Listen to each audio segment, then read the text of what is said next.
本日は材料4つ、簡単キャベツ焼きを作ります。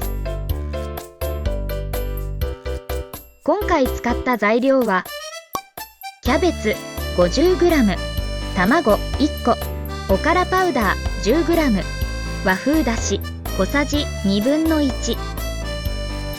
まずはキャベツをお好みの大きさに切ります。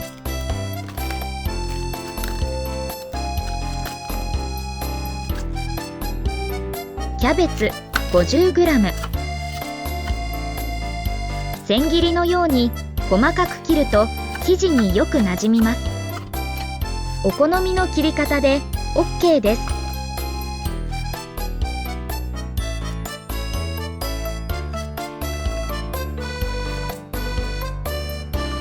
卵1個、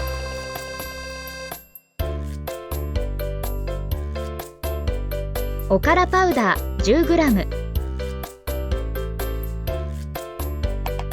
和風だし小さじ1/2。すべての材料を混ぜ合わせます。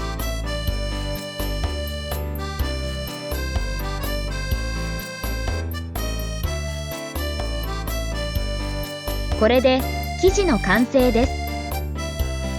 薄く油をひいたフライパンで両面焼きます。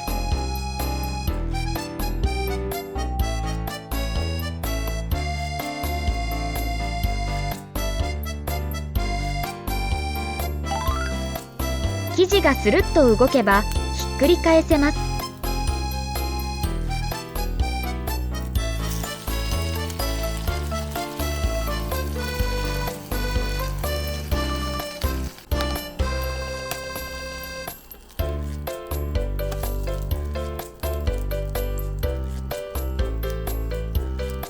焼きすぎると卵がパサつくので、焼き色がついたら加熱終了です。